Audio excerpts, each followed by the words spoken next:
Indian Prime Minister Narendra Modi will be attending the Shanghai Cooperation Organization or SCO summit virtually. The summit will take place from the 16th of September to the 17th in Tajikistan's capital Dushanbe.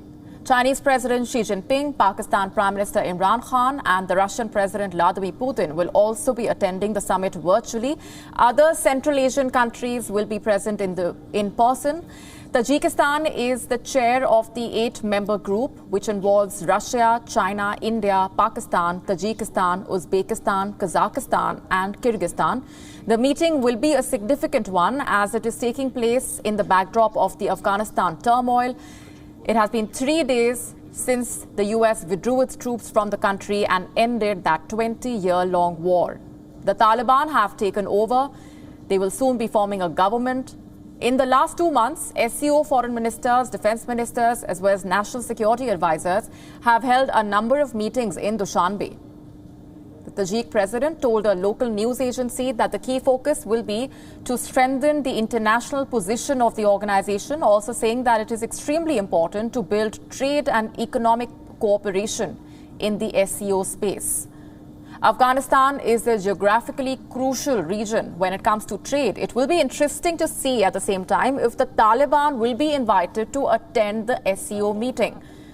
Afghanistan is an observer member. Former Afghan President Ashraf Ghani would have represented the country had he still been in power.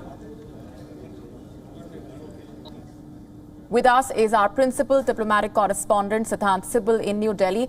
Siddhant, the summit coming at a very crucial time, given the situation in Afghanistan. There is a huge question mark over whether the Taliban will be invited to attend the meeting. Tell us more what India's expectations would be from the SCO summit. Well, Molly, September is a summit month, and before the SCO summit, the BRICS summit is also going to take place, and India is going to be the host. The Indian Prime Minister will be present. It's going to happen next week, and after that, the SCO summit is going to take place. Why SCO summit is important is, of course, because of the Afghan crisis, and of course, leaders like the Indian Prime Minister Narendra Modi, the Chinese President Xi Jinping will be present virtually, but there are other leaders as well who will be present in person, like the Russian President. And of course the Pakistani Prime Minister Imran Khan. When it comes to Afghanistan, we know that had there had not been a regime change, the Afghan President Ashraf Ghani would have represented. But now the big question is that will Taliban will be willing to send a delegation to Tajikistan, because it in a sense works well for Taliban that is keen to get legitimacy internationally, and the nearest big event, a multilateral event, is the SCO meeting, in which they can, of course, seek in front of the international community for this legitimacy. But as I was talking about, it's a packed month. It's just not the SCO summit, but also the Quad summit, which is being considered as of now the first in-person Quad summit that will take place in the United States. And the Indian Prime Minister is expected to go to Washington as well later this month, towards the last week of this month. But it is all contingent upon the visit of the Japanese Prime Minister, because his schedule is busy as of now. He needs to give confirmation. So a packed month, and of course the multilateral events providing ample opportunity for the global community to talk about various issues, whether it's the COVID crisis or the Afghan crisis. Indeed, and just a short while back, the Indian Ministry of External Affairs, Siddhant, also reiterating that Afghan soil should not be used for terror activities. This also coming just a day after India had confirmed that there was a formal meeting that took place between its envoy in Qatar and the Taliban leadership.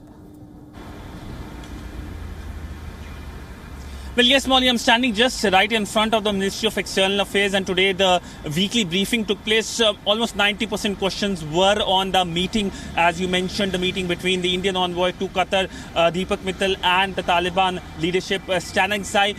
The big question is that will there be a follow-up of that meeting, and also when it comes to the issue of terrorism. Remember, India has been internationally talking about that Afghan soil should not be used for a safe haven for international terror groups, and specifically when it comes to India's concern, Pakistan-based international terror groups like Lashkar-e-Taiba and Jaish-e-Mohammed. And that is the big concern, something that India has now told to the Taliban leadership as well. But we know that there have been assurances also coming from Taliban regarding it, particularly given it has given commitment during last year's Doha Pacts with the United States. But many will not believe their words. Many will go for their action on the ground. And for that, everyone is waiting and watching. Siddhant Sibal, thanks very much for those updates for now.